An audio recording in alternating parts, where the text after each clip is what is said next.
When it comes to CSR, everyone is a world champion.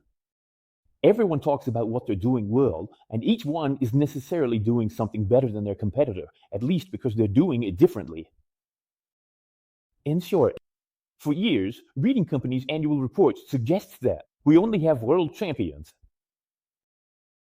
This is not possible, and it is even becoming annoying.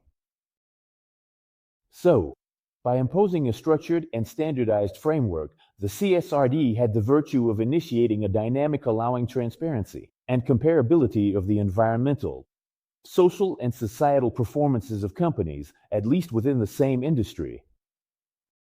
And this directive was also expected by the financial world because it allows investors to identify companies, considering this issue of double materiality, committed to these social, financial, and environmental issues, and therefore companies with a reasonable chance of existing in 20 years. Emmanuel Faber, the president of the ISSB, opportunely reminded us of this on February 7th. Competitiveness and transparency are not at odds with each other.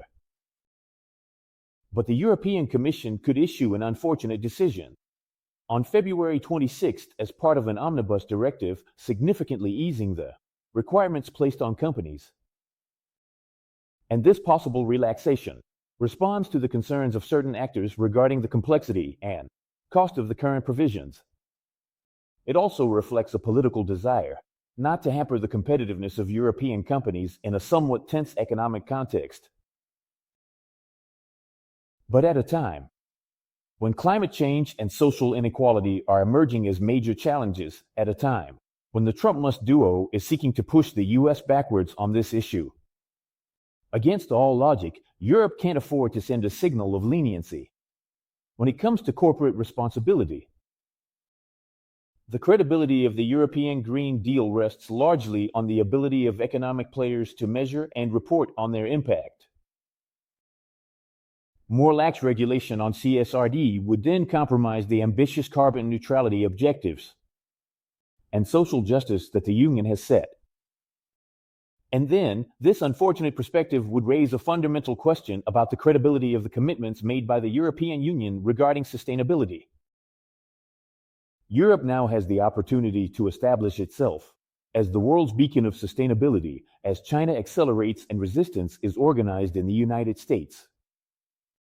So, instead of rolling back these virtuous obligations, it would make more sense to support companies in their compliance by simplifying some technical aspects.